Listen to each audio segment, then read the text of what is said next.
Hello friend, स्वागत है आपका अपने चैनल आज क्लास में। जैसे आपको पता है टेस्ट सीरीज शुरू हो चुका है और ये टेस्ट सीरीज रोज सुबह 5 बजे लाइव चलता है। तो 5 बजे सुबह आप हमसे लाइव जुड़ के अपना टेस्ट दे सकते हैं। और आज के इस वीडियो में सभी विषयों से 30 महत्वपूर्ण ऑब्जेक्टिव प्रश्न लिया गया है जो 2021 बोर्ड एग्जाम के लिए काफी ही महत्वपूर्ण है। तो एक भी प्रश्न आप स्किप मत कीजिएगा, वीडियो को पूरा शुरू से लेकर अंत तक जरूर देखिएगा और लास्ट में हमें ईमानदारी पूर्वक बताइएगा कि आप 30 प्रश्नों में से कितना सही किए हैं। चैनल को सब्सक्राइब नहीं किए हैं तो चैनल को सब्सक्राइब कर लीजिए, साथ में बेल आइकन को ऑल पे दबा लीजिए ताकि जब भी क्लास हो तो आपके पास नोटिफिकेशन पहुंचता रहे। तो आइए शुरू करते हैं यहाँ पे पहले नंबर प्रश्न से। पहला प्रश्न है, रासायनिक अभिक्रिया के फलस्वरूप जो पदार्थ बनता है उसे क्या कहते हैं। ए ऑप्शन है अभिकारक, बी ऑप्शन है गैंग, सी ऑप्शन है अशुद्धि, डी ऑप्शन है यहाँ पे प्रतिफल। तो रासायनिक अभिक्रिया के फलस्वरूप जो पदार्थ बनता है उसे हम लोग क्या बोलते हैं, तो प्रतिफल बोलते हैं। यानी यहाँ पे डी ऑप्शन क्या हो जाएगा, यहाँ पे बिल्कुल ही सही हो जाएगा। यहाँ पे देखिए एक रासायनिक अभिक्रिया है जिसमें हाइड्रोजन और ऑक्सीजन आपस में अभिक्रिया करके क्या बना रहा है यहाँ पे, तो H2O यानी यहाँ पे जल बना रहा है। तो यहाँ पे देखिए जो रासायनिक अभिक्रिया के फलस्वरूप बनता है उसे हम लोग क्या बोलते हैं, तो प्रतिफल बोलते हैं। तो यहाँ पे हाइड्रोजन और ऑक्सीजन आपस में अभिक्रिया करके क्या बना रहा है, तो यहाँ पे देखिए जल बना रहा है। तो ये क्या हो जाएगा, यहाँ पे प्रतिफल हो जाएगा। और अभिकारक किसे बोलते हैं, तो जो रासायनिक अभिक्रिया में भाग लेता है उसे हम लोग अभिकारक बोलते हैं। तो यहाँ पे देखिए हाइड्रोजन और ऑक्सीजन ये रासायनिक अभिक्रिया में क्या कर रहा है, भाग ले रहा है, तो इसे हम लोग क्या बोलेंगे, अभिकारक बोलेंगे। तो जो यहाँ पे रासायनिक अभिक्रिया में भाग लेता है पदार्थ उसे हम लोग क्या बोलते हैं, अभिकारक। और जो रासायनिक अभिक्रिया के फलस्वरूप बनता है उसे हम लोग क्या बोलते हैं, प्रतिफल। तो यहाँ पे डी ऑप्शन क्या हो जाएगा, यहाँ पे बिल्कुल ही सही हो जाएगा। ये देखते हैं यहाँ पे अगला प्रश्न। अगला प्रश्न यहाँ पे देखिए 2 नंबर प्रश्न की, कृषि कार्य में महिलाओं की भागीदारी कितनी है। ए ऑप्शन है 50%, बी ऑप्शन है 40%, सी ऑप्शन है 35%, डी ऑप्शन है यहाँ पे 30%। तो कृषि कार्य में महिलाओं की भागीदारी कितनी है, तो यहाँ पे महिलाओं की भागीदारी यहाँ पे 40% है। यानी यहाँ पे बी ऑप्शन क्या हो जाएगा, यहाँ पे बिल्कुल ही सही हो जाएगा। काफी ही महत्वपूर्ण प्रश्न है, तो एक भी प्रश्न आप स्किप मत कीजिएगा, वीडियो को पूरा शुरू से अंत तक जरूर देखिएगा। ये देखते हैं यहाँ पे अगला प्रश्न 3 नंबर प्रश्न है कि लक्ष्मी का पति कहाँ नौकरी करता था। तो लक्ष्मी का पति कौन था, तो लक्ष्मी का पति यहाँ पे लक्ष्मण था। और जो लक्ष्मण था वो कहाँ पे नौकरी करता था आपको यहाँ पे बताना है। ए ऑप्शन है मुंबई में, बी ऑप्शन है दिल्ली में, सी ऑप्शन है जयपुर में, डी ऑप्शन यहाँ पे कोलकाता में। तो लक्ष्मी का पति लक्ष्मण कहाँ पे नौकरी करता है, तो ये कोलकाता में करता है। यानी यहाँ पे डी ऑप्शन क्या हो जाएगा, यहाँ पे बिल्कुल ही सही हो जाएगा। ये देखते हैं यहाँ पे अगला प्रश्न। अगला प्रश्न यहाँ पे देखिए 4 नंबर प्रश्न की, ग्लूकोज का रासायनिक सूत्र है। इसमें आपको पहचानना है कि कौन ग्लूकोज का रासायनिक सूत्र है। और ये प्रश्न काफी महत्वपूर्ण है आपके बोर्ड एग्जाम के लिए। ए ऑप्शन यहाँ पे C2H5OH, बी ऑप्शन यहाँ पे C6H12O6, यहाँ पे सी ऑप्शन है C6H6O6, डी ऑप्शन है यहाँ पे C6H6। तो यहाँ पे आपको बताना है कि ग्लूकोज का रासायनिक सूत्र क्या होता है। तो ग्लूकोज का रासायनिक सूत्र क्या होता है, यहाँ पे C6H12O6 होता है। यानी यहाँ पे बी ऑप्शन क्या हो जाएगा, यहाँ पे बिल्कुल ही सही हो जाएगा। काफी ही महत्वपूर्ण है आपके ये बोर्ड एग्जाम के लिए, तो इसे आपको क्या रखना है, याद रखना है। आइए देखते हैं यहाँ पे अगला प्रश्न। अगला प्रश्न यहाँ पे देखिए 5 नंबर मैथ का प्रश्न है कि किसी वृत्त का क्षेत्रफल 49 पाई वर्ग सेंटीमीटर है तो उसका व्यास ज्ञात करे। बोल रहा है कि किसी वृत्त का क्षेत्रफल, यानी ये जो एक वृत्त बना है इसका पूरा ये पीला वाला भाग क्षेत्रफल है। तो यहाँ पे देखिए इसका पूरा क्षेत्रफल कितना दिया है, यहाँ पे 49 पाई सेंटीमीटर यहाँ पे स्क्वायर दिया है। तो यहाँ पे जब दिया है 49 पाई सेंटीमीटर स्क्वायर तो बोल रहा है कि इसका व्यास ज्ञात कीजिए। यानी जो ये है ये इसका व्यास कहलाएगा, इसका क्या कर देना है, आपको व्यास निकाल देना है। तो सबसे पहले दिया क्या है ये आपको यहाँ पे देखना पड़ेगा। तो यहाँ पे दिया क्या है, तो वृत्त का क्षेत्रफल दिया है 49 पाई सेंटीमीटर स्क्वायर। तो सबसे पहले हम यहाँ पे लिख देंगे जो भी दिया रहेगा वहां पे हम लोग लिख देंगे वृत्त का, यहाँ पे लिख देते हैं वृत्त का क्षेत्रफल कितना दिया है, यहाँ पे 49 पाई सेंटीमीटर स्क्वायर। तो यहाँ पे देखिए वृत्त का, अब यहाँ पे आपको क्षेत्रफल का फॉर्मूला पता होना चाहिए। वृत्त का क्षेत्रफल का फॉर्मूला क्या होता है, तो ये होता है पाई आर स्क्वायर बराबर कितना दिया है, 49 पाई सेंटीमीटर यहाँ पे क्या हो गया, स्क्वायर हो गया। तो यहाँ पे देखिए यहाँ भी पाई है, यहाँ भी पाई है, तो पाई से पाई यहाँ पे क्या हो जाएगा, कट जाएगा। अब इधर क्या बच गया, आर स्क्वायर, और उधर क्या बच गया, 49 सेंटीमीटर यहाँ पे स्क्वायर। अब देखिए यहाँ पे स्क्वायर है तो बराबर के उधर जाता है, तो आपको पता है कि स्क्वायर जब बराबर के उधर जाता है तो रूट हो जाता है। तो आर बराबर क्या हो जाएगा, यहाँ पे यहाँ पे हो जाएगा 49 सेंटीमीटर स्क्वायर, ये किस में हो जाएगा, अंडर रूट में हो जाएगा। अब यहाँ पे देखिए थोड़ा सा यहाँ पे आपको समझना है, 49 का वर्गमूल कितना होता है, निकलता है, तो 49 का वर्गमूल यहाँ पे 7 होता है। और यहाँ पे देखिए सेंटीमीटर स्क्वायर है यानी 2 सेंटीमीटर है, तो 1 सेंटीमीटर यहाँ पे क्या आ जाएगा, बाहर आ जाएगा, यानी आर निकल गया कितना, 7 सेंटीमीटर। और आर क्या होता है, तो ये त्रिज्या होता है। त्रिज्या क्या होता है, तो ये व्यास का आधा होता है। तो यहाँ पे हम लोगों को क्या बोल रहे हैं निकालने के लिए, व्यास बोल रहे हैं निकालने के लिए। तो यहाँ पे व्यास का फॉर्मूला आपको पता होना चाहिए। व्यास का फॉर्मूला क्या होता है, 2 गुणे यहाँ पे होता है त्रिज्या, 2 गुणे क्या होता है यहाँ पे त्रिज्या होता है। त्रिज्या को किससे सूचित करते हैं, आर से। तो यहाँ पे 2 लिख देंगे, और त्रिज्या कितना निकला है यहाँ पे 7 सेंटीमीटर, तो यहाँ पे लिख देंगे 7 सेंटीमीटर। तो 7 दूनी कितना हो जाएगा यहाँ पे 14 सेंटीमीटर। ये हो जाएगा हम लोगों का सही जवाब, यानी बी ऑप्शन क्या हो जाएगा यहाँ पे बिल्कुल ही सही हो जाएगा। काफी ही महत्वपूर्ण था आपके बोर्ड एग्जाम के लिए। तो ये प्रश्न आपको यहीं पे समझ में आ गया होगा बहुत ही अच्छी तरीके से। तो आप लोग वीडियो को लाइक भी कर दीजिएगा। आइए देखते हैं यहाँ पे अगला प्रश्न।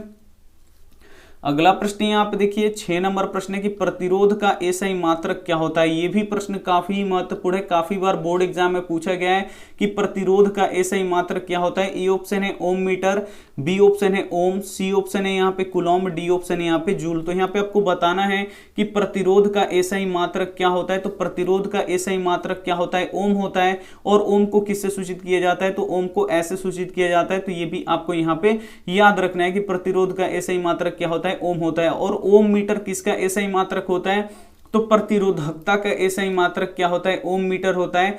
तो ये भी आपको यहाँ पे याद रखना है।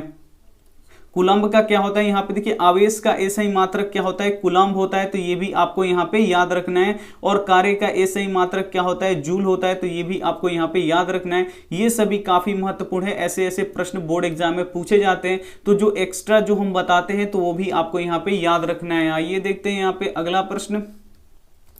अगला प्रश्न यहाँ पे देखिए 7 नंबर प्रश्न की सुंदरवन कहाँ है। आपको बताना है कि सुंदरवन कहाँ है। ए ऑप्शन है गुजरात में, बी ऑप्शन है पश्चिम बंगाल में, सी ऑप्शन है छत्तीसगढ़ में, डी ऑप्शन है महाराष्ट्र में। तो ये आपको बताना है कि जो सुंदरवन है वो कहाँ पे है। तो सुंदरवन कहाँ पे है, पश्चिम बंगाल में है, यानी यहाँ पे बी ऑप्शन क्या हो जाएगा, यहाँ पे बिल्कुल ही सही हो जाएगा। और जो सुंदरवन है ये किसके लिए प्रसिद्ध है, तो ये बाघों के लिए प्रसिद्ध है। इस सुंदरवन में बाघ बहुत ही ज्यादा पाए जाते हैं।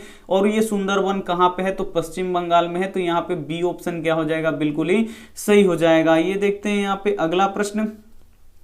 अगला प्रश्न यहाँ पे देखिए 8 नंबर प्रश्न के स्वर्णवेल गोला स्थान का संबंध किससे है। काफी ही महत्वपूर्ण ये भी प्रश्न है कि जो स्वर्णवेल गोला स्थान है उसका संबंध किससे है। ए ऑप्शन है जैन धर्म से, बी ऑप्शन है बौद्ध धर्म से, सी ऑप्शन है सिख धर्म से, डी ऑप्शन है यहाँ पे वैष्णव धर्म से। तो यहाँ पे देखिए स्वर्णवेल गोला स्थान किससे संबंधित है, तो ये जैन धर्म से संबंधित है, यानी यहाँ पे ए ऑप्शन क्या हो जाएगा, यहाँ पे बिल्कुल ही सही हो जाएगा। ये देखते हैं यहाँ पे अगला प्रश्न। अगला प्रश्न यहाँ पे देखिए 9 नंबर प्रश्न की हमारी नींद कविता में कवि किसका उल्लेख किया है। ए ऑप्शन है गरीब किसान का, बी ऑप्शन है शहर में चैन से सोने वाले का, सी ऑप्शन है गरीब बस्तियों का, डी ऑप्शन है इनमें से कोई नहीं। ये भी काफी महत्वपूर्ण प्रश्न है कि हमारी नींद कविता में कवि किसका उल्लेख किया है, तो गरीब बस्तियों का यहाँ पे उल्लेख किया है, यानी यहाँ पे सी ऑप्शन क्या हो जाएगा, यहाँ पे बिल्कुल ही सही हो जाएगा। ये देखते हैं यहाँ पे अगला प्रश्न मैथ का है, और ये प्रश्न काफी महत्वपूर्ण है आपके बोर्ड एग्जाम के लिए। ये एक प्रश्न आपको हमेशा देखने को मिलेगा बोर्ड एग्जाम में, तो आप लोग इस प्रश्न को बनाना सीख चुके होंगे, लेकिन यहाँ पे भी एक बार आप बना लीजिए ताकि आपकी तैयारी बहुत ही अच्छी हो पाए। तो यहाँ पे देखिए 10 नंबर प्रश्न है, दो संख्याओं का मौसा 15 तथा लसा 105 है, यानी दो संख्या है उसका यहाँ पे मौसा कितना दिया है, मौसा यानी यहाँ पे होता है HCF कितना दिया है यहाँ पे 15, और लसा यानी LCM कितना दिया है यहाँ पे 105 है। यदि उनमें से एक संख्या 5 है तो दूसरी संख्या बोल रहा है यहाँ पे ज्ञात कीजिए। तो यहाँ पे आपको एक फॉर्मूला पता होना चाहिए, यहाँ पे पहली संख्या गुणे यहाँ पे दूसरी संख्या बराबर क्या होता है, यहाँ पे मौसा गुणे क्या होता है, यहाँ पे मौसा गुणे लसा या लसा गुणे मौसा, आप लोग जो भी बोल लीजिए। तो यहाँ पे देखिए उनमें से एक संख्या दिया है 5, तो बोल रहा है कि दूसरी संख्या ज्ञात कीजिए, यानी पहली संख्या कितना दिया है यहाँ पे 5, तो यहाँ पे लिख देंगे पहली संख्या पे 5 और दूसरी संख्या निकालना है तो इसको वैसे ही छोड़ देंगे बराबर। यहाँ पे देखिए मौसा, अब यहाँ पे आपको कुछ भी नहीं करना है, देख के बस रख देना है कि मौसा कितना दिया है। तो मौसा कितना दिया है यहाँ पे 15 दिया है, तो यहाँ पे लिख देंगे 15 गुणे लौसा कितना दिया यानी LCM कितना दिया है 105 दिया है, तो यहाँ पे लिख देंगे 105। अब आपको क्या करना है, यहाँ से दूसरी संख्या निकालना है। तो 5 इधर गुणा कर रहा है तो इधर आके क्या करेगा, भाग करेगा। भाग करने का मतलब ये बट्टा के नीचे आ जाएगा, यानी यहाँ पे हो जाएगा 15 गुणे 105 बट्टा के नीचे आ जाएगा यहाँ पे 5। अब ये कट रहा है तो इसे कटा दीजिए, 5 दिया यहाँ पे 15। अब यहाँ पे देखिए दूसरी संख्या क्या हो गया, 3 गुणे 105। जब 105 में जब आप 3 से गुणा कीजिएगा तो कितना हो जाएगा, तो ये हो जाएगा 315। यानी यहाँ पे क्या हो जाएगा, सी ऑप्शन क्या हो जाएगा, यहाँ पे बिल्कुल ही सही हो जाएगा। ये भी प्रश्न काफी ही महत्वपूर्ण था आपके बोर्ड एग्जाम के लिए, तो इसे आपको बनाना आना चाहिए। तो आइए देखते हैं यहाँ पे अगला प्रश्न। अगला प्रश्न यहाँ पे देखिए 11 नंबर प्रश्न की लघु पथन के समय परिपथ में विद्युत धारा का मान होगा। ए ऑप्शन है बहुत अधिक, बी ऑप्शन है बहुत कम, सी ऑप्शन है 3 एम्पियर, डी ऑप्शन है यहाँ पे 4 एम्पियर। तो यहाँ पे आपको बताना है कि जब लघु पथन हो जाता है परिपथ में तो विद्युत धारा का मान कितना होता है। तो विद्युत धारा का मान बहुत ही अत्यधिक बढ़ जाता है, यानी यहाँ पे ए ऑप्शन क्या हो जाएगा, यहाँ पे बिल्कुल ही सही हो जाएगा। और जो धारा होता है उसका एसआई मात्रक क्या होता है, तो धारा का एसआई मात्रक एम्पियर होता है। तो ये भी आपको यहाँ पे याद रखना है कि धारा का एसआई मात्रक क्या होता है, एम्पियर होता है। आइए देखते हैं यहाँ पे अगला प्रश्न। अगला प्रश्न यहाँ पे देखिए 12 नंबर प्रश्न है कि जमशेदजी टाटा ने Tata iron and steel company की स्थापना कब की।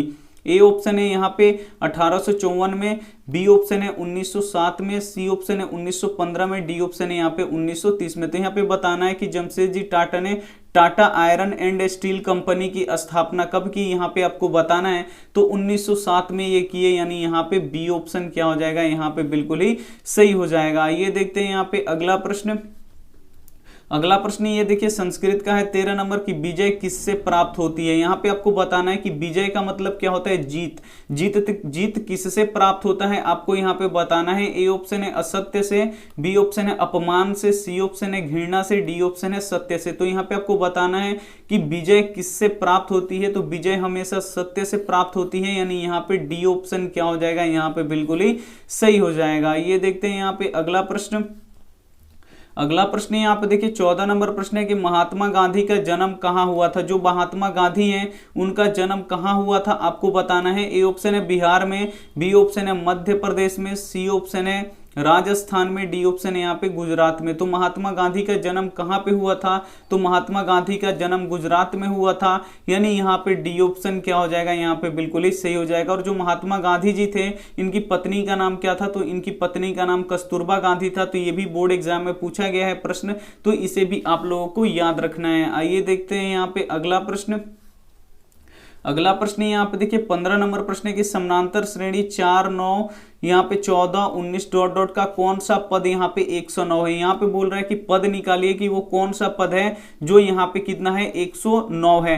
तो यहाँ पे जब भी आपसे पद बोले निकालने के लिए तो आपको यहाँ पे ए एन वाला फॉर्मूला लगाना है। ए एन बराबर क्या होगा, यहाँ पे ए प्लस एन माइनस 1 इंटू क्या होगा डी। ए एन क्या होता है, तो अंतिम पद कितना दिया है यहाँ पे 109, यानी ए एन कितना हो गया, 109 हो गया। ए क्या होता है, ये प्रथम पद होता है। तो प्रथम पद एपी का कौन है, 4 है, यानी ए का मान यहाँ पे 4 निकल गया। और यहाँ पे देखिए n चाहिए, तो n यहाँ पे देखिए n निकालना है, क्योंकि पूछ रहा है कि यहाँ पे कौन सा पद है जो 109 है, यानी n निकालना है आपको। यहाँ पे अब d चाहिए, तो d क्या होता है, तो ये होता है सार्वअंतर। तो सार्वअंतर कैसे निकाला जाता है, तो दूसरे पद में से पहले पद को घटाया जाता है। तो दूसरा पद यहाँ पे 9 है, तो यहाँ पे लिख दीजिए 9, और पहले पद को इसमें से घटाया जाता है। तो पहला पद कितना है, 4 है, तो यहाँ पे लिख दीजिए 4। तो ये कितना हो जाएगा, 9 में से जब 4 जाएगा तो कितना बचेगा, यहाँ पे 5 हो जाएगा, यानी d कितना निकल गया, यहाँ पे 5 निकल गया। बस आपको क्या कर देना है, इसमें रख देना है।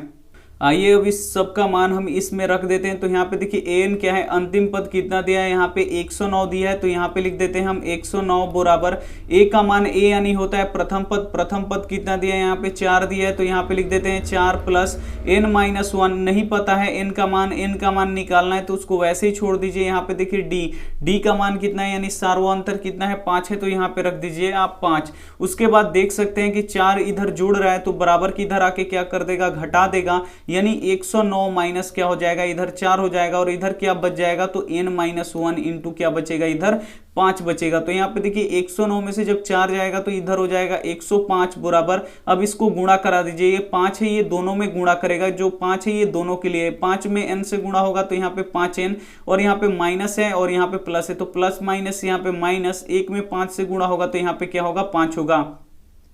तो हमको n का मान निकालना है। तो 5 इधर घटा रहा है, आप लोग देख सकते हैं कि 5 इधर घटा रहा है, तो इसको जब बराबर के इधर भेजेंगे तो ये क्या करेगा, जोड़ेगा, जस्ट उल्टा हो जाता है। यहाँ पे 105 इधर माइनस है तो बराबर के इधर आएगा तो प्लस हो जाएगा, और उधर केवल क्या बच जाएगा, ये 5n बच जाएगा। तो यहाँ पे लिख देते हैं 5n।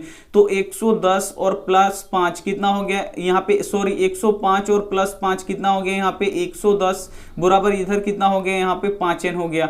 5 अब इस इधर गुणा कर रहा है तो इधर आके क्या करेगा, भाग करेगा, यानी 110/5 और उधर क्या बच गया n। अब कटा दीजिए, 5 दूना 10, 5 दूना 10, यानी n का मान कितना निकल गया, 22। यानी जो 22वां पद है वो कितना है, यहाँ पे 109 है। यानी यहाँ पे डी ऑप्शन क्या हो जाएगा, यहाँ पे बिल्कुल ही सही हो जाएगा। यहाँ पे डी ऑप्शन क्या हो जाएगा, बिल्कुल ही सही हो जाएगा। उम्मीद करते हैं काफी अच्छी तरीके से आपको समझ में आया होगा। आइए देखते हैं यहाँ पे अगला प्रश्न। अगला प्रश्न यहाँ पे देखिए 16 नंबर प्रश्न है कि धातुएं इलेक्ट्रॉन का क्या करती हैं। यहाँ पे बताना है कि जो धातुएं होती हैं वो इलेक्ट्रॉन का क्या करती हैं। ए ऑप्शन है ग्रहण करती हैं, बी ऑप्शन है त्याग करती हैं, सी ऑप्शन है दोनों, डी ऑप्शन है इनमें से कोई नहीं। तो जो धातुएं होती हैं वो इलेक्ट्रॉन को क्या करती हैं, त्याग करती हैं।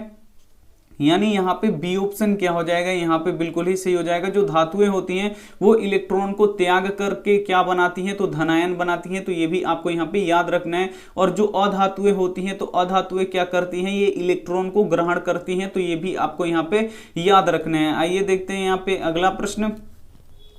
अगला प्रश्न यहाँ पे देखिए 17 नंबर प्रश्न है कि किस फसल को उजला सोना कहा जाता है। ए ऑप्शन है गन्ना को, बी ऑप्शन है कपास को, सी ऑप्शन है जूट को, डी ऑप्शन है चाय को। तो किस फसल को उजला सोना कहा जाता है ये आपको बताना है।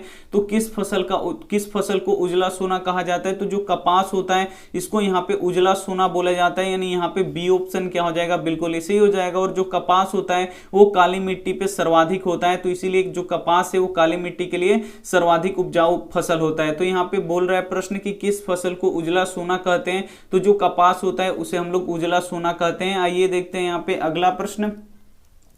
अगला प्रश्न यहाँ पे देखिए 18 नंबर काफी ही महत्वपूर्ण है कि कौन जंतु कोशिका का भाग नहीं है। यहाँ पे बताना है कि कौन जंतु कोशिका का भाग नहीं है। ए ऑप्शन है कोशिका द्रव, बी ऑप्शन है केंद्रक, सी ऑप्शन है कोशिका झिल्ली, डी ऑप्शन है यहाँ पे कोशिका भित्ति। तो यहाँ पे आपको बताना है कि कौन जंतु कोशिका का भाग नहीं है। तो जो यहाँ पे कोशिका भित्ति होता है ये जंतु कोशिका में नहीं पाया जाता है, ये केवल पादपों में पाया जाता है। तो ये आपको यहाँ पे याद रखना है। जंतु कोशिका में कोशिका द्रव पाया जाता है, केंद्रक पाया जाता है, कोशिका झिल्ली पाया जाता है, लेकिन यहाँ पे कोशिका भित्ति नहीं पाया जाता है। ये कोशिका भित्ति केवल पादप के कोशिका में पाया जाता है। यानी यहाँ पे डी ऑप्शन क्या हो जाएगा, यहाँ पे बिल्कुल ही सही हो जाएगा। ये देखते हैं यहाँ पे अगला प्रश्न। अगला प्रश्न यहाँ पे देखिए 19 नंबर प्रश्न है कि मछली अभी कट जाएगी ऐसे किसने पूछा। ए ऑप्शन है संतु, बी ऑप्शन है दीदी, सी ऑप्शन है पापा, डी ऑप्शन है यहाँ पे दुकानदार। तो यहाँ पे आपको बताना है कि मछली अभी कट जाएगी किसने पूछा, तो ये संतु ने पूछा। यानी यहाँ पे क्या हो जाएगा, ए ऑप्शन क्या हो जाएगा, यहाँ पे बिल्कुल ही सही हो जाएगा। ये देखते हैं यहाँ पे अगला प्रश्न। अगला प्रश्न यहाँ पे देखिए 20 नंबर प्रश्न है कि दो वृत्तों के क्षेत्रफलों का अनुपात 9:1 है, तो उनकी त्रिज्याओं का अनुपात निकालें। बोल रहा है कि दो त्रिभुज है, या सॉरी दो यहाँ पे वृत्त हैं, इनके क्षेत्रफलों का अनुपात कितना दिया है, 9:1 दिया है। तो बोल रहा है कि इनकी त्रिज्याओं का अनुपात निकालें। तो जब भी आपसे बोले कि त्रिज्याओं का अनुपात निकालना है, आपको क्या कर देना है, इसका अंडर रूट कर देना है। तो यहाँ पे 9 का वर्गमूल कितना हो जाएगा, यहाँ पे 3 हो जाएगा, और 1 का वर्गमूल कितना हो जाएगा, यहाँ पे 1 हो जाएगा। यानी इनका त्रिज्याओं का अनुपात कितना निकल जाएगा, यहाँ पे 3:1 निकल जाएगा। यानी यहाँ पे ए ऑप्शन क्या हो जाएगा, यहाँ पे बिल्कुल ही सही हो जाएगा। अगर यहाँ पे बोले कि किसी यहाँ पे वृत्त का यहाँ पे त्रिज्याओं का अनुपात 2:1 है, तो उनके क्षेत्रफलों का अनुपात निकलिए। तो इसका क्या करना है, आपको दोनों का क्या कर देना है, स्क्वायर कर देना है। तो अगर क्षेत्रफल पूछे तो दोनों का स्क्वायर करना है। 2 का स्क्वायर यहाँ पे 4 हो जाएगा, और यहाँ पे 1 का स्क्वायर 1 होगा, तो यहाँ पे हो जाता 4:1। जब यहाँ पे क्षेत्रफल का अनुपात दे, आपसे पूछे कि त्रिज्याओं का अनुपात निकालिए, तो उसका क्या कर देना है, आपको अंडर रूट कर देना है। तो 9 का वर्गमूल यहाँ पे 3, 1 का वर्गमूल यहाँ पे 1, यानी 3:1 क्या हो जाएगा, यहाँ पे बिल्कुल ही सही हो जाएगा। ये देखते हैं यहाँ पे अगला प्रश्न। अगला प्रश्न यहाँ पे देखिए 21 नंबर प्रश्न है कि इंद्रधनुष में कितने रंग होते हैं। यहाँ पे बताना है कि इंद्रधनुष में कितने रंग होते हैं। ए ऑप्शन है 7, बी ऑप्शन है 5, सी ऑप्शन है यहाँ पे 9, डी ऑप्शन है यहाँ पे 3। तो इंद्रधनुष में कितने रंग होते हैं आपको बताना है। तो इंद्रधनुष में 7 रंग होते हैं, ये आपको याद रखना है। यानी यहाँ पे ए ऑप्शन क्या हो जाएगा, यहाँ पे बिल्कुल ही सही हो जाएगा। ये देखते हैं यहाँ पे अगला प्रश्न।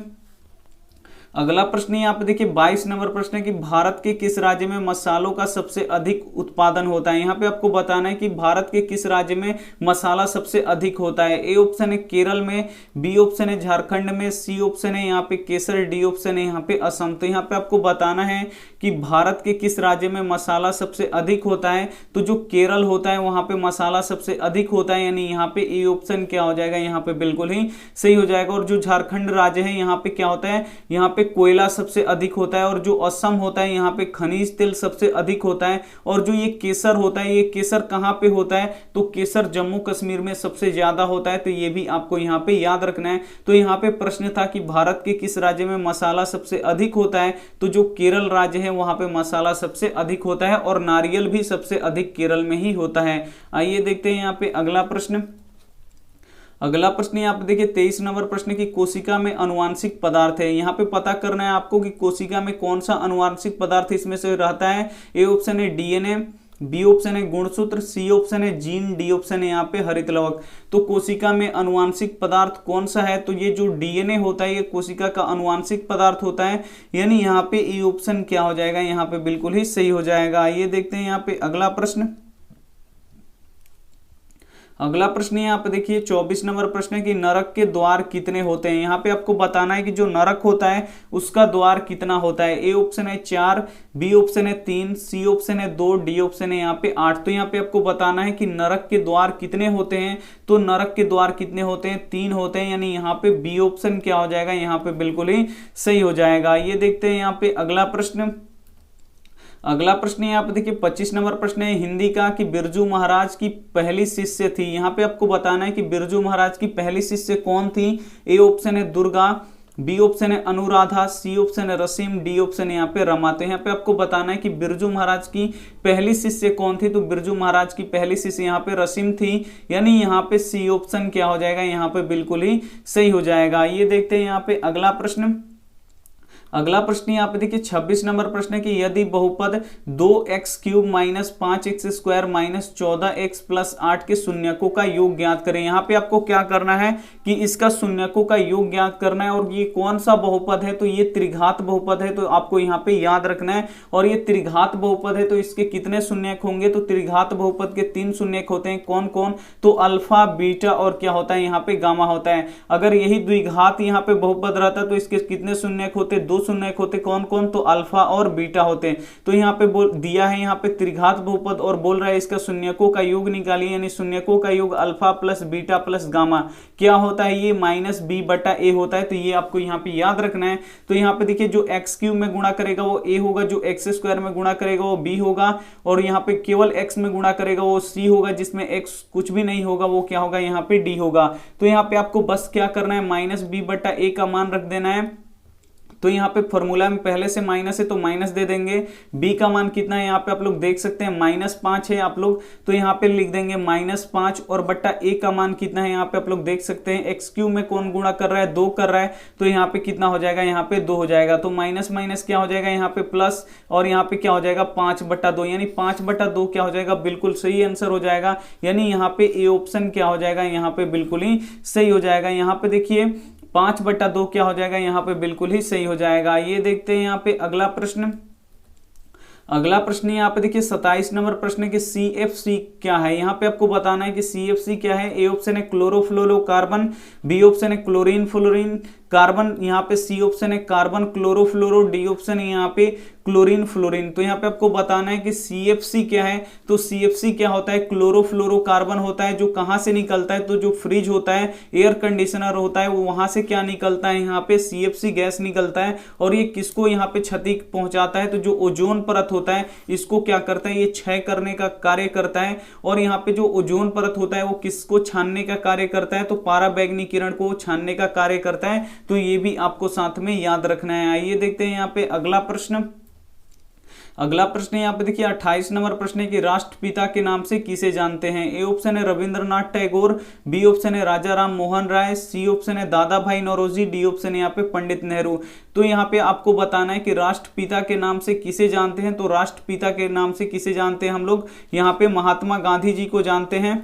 यहाँ पे थोड़ा सा मिस्टेक हो गया था। अब देख लीजिए ये प्रश्न 28 नंबर प्रश्न है कि राष्ट्रपिता के नाम से किसे जानते हैं। तो राष्ट्रपिता के नाम से किसे जानते हैं, तो महात्मा गांधी जी को जानते हैं। यानी यहाँ पे सी ऑप्शन क्या हो जाएगा, यहाँ पे बिल्कुल ही सही हो जाएगा। ये देखते हैं यहाँ पे अगला प्रश्न।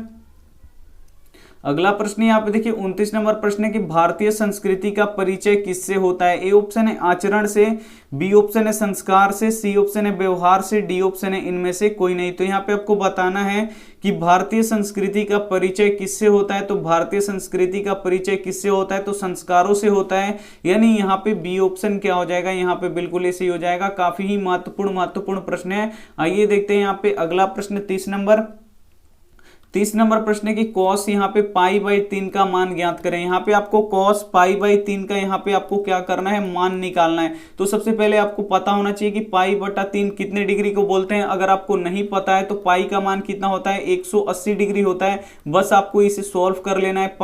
पाई की जगह पे आपको 180 डिग्री रख लेना है और बट्टा 3 है तो यहाँ पे 3 कटा दीजिए। तो 3 6 18, यानी यहाँ पे पूछ रहा है कि कॉस 60 डिग्री का मान कितना होगा। तो यहाँ पे आपको बता देना है कि कॉस यहाँ पे 60 डिग्री का मान कितना होगा। तो कॉस 60 डिग्री का मान कितना होता है, 1/2 होता है। यानी यहाँ पे ए ऑप्शन क्या हो जाएगा, यहाँ पे बिल्कुल ही सही हो जाएगा। अगर ऐसे प्रश्न दे तो आपको बिल्कुल ऐसा ही प्रश्न ऐसे ही सोल्व करना है। पाई का मान आपको कितना रख देना है, 180, उसके बाद उसको कटा देना है और जितना डिग्री आए बस उतना डिग्री का यहाँ पे मान आपको रख देना है। तो ये थे हमारे 30 महत्वपूर्ण प्रश्न। अगर आप लेट जुड़े हैं तो फिर से आप लोग वीडियो स्टार्ट करके देख लीजिएगा, क्योंकि ये जो 30 प्रश्न है वो काफी ही महत्वपूर्ण है। आइए देखते हैं यहाँ पे होमवर्क प्रश्न। यहाँ पे देखिए होमवर्क प्रश्न है कि 2x + 3 के शून्यक ज्ञात करें। यहाँ पे आपको 2x + 3 का क्या कर देना है, शून्यक निकालना है। ए ऑप्शन है 3/2, बी ऑप्शन यहाँ पे -3/2, सी ऑप्शन यहाँ पे 2/3, डी ऑप्शन यहाँ पे -2/3। तो यहाँ पे आपको जो भी यहाँ पे सही जवाब आए आपको शून्यक निकालने के बाद, तो हमें क्या कर दीजिएगा, आप कमेंट कर दीजिएगा। आपके कमेंट का यहाँ पे इंतजार रहेगा। वीडियो को अभी तक आप लाइक नहीं किए हैं तो वीडियो को लाइक कर दीजिएगा। अपने दोस्तों के पास, अपने भाई बहनों के पास जो 10वीं की तैयारी करते हैं उनके पास ये वीडियो जरूर शेयर कीजिएगा। अपने जो व्हाट्सएप ग्रुप होता है, जो स्टडी ग्रुप होता है, उसमें इस वीडियो को जरूर शेयर कीजिएगा। चैनल को सब्सक्राइब नहीं किए हैं तो चैनल को सब्सक्राइब कर लीजिएगा। अपने दोस्तों से भी बोलिएगा चैनल को सब्सक्राइब करने के लिए। साथ में बेल आइकन को ऑल पे दबा लीजिएगा। ऑल पे दबाना बहुत ही जरूरी होता है। जब तक आप ऑल पे नहीं दबाइएगा तब तक आपके पास क्लास का कोई भी नोटिफिकेशन नहीं पहुंचेगा। तो आप लोग ऑल पे दबा लीजिए ताकि जब भी क्लास हो तो आपके पास नोटिफिकेशन पहुंचता रहे। Thank you for watching. मिलते हैं अगले वीडियो में, तब तक अपना ध्यान रखिए, मन लगा के पढ़ाई कीजिए। Take care and bye.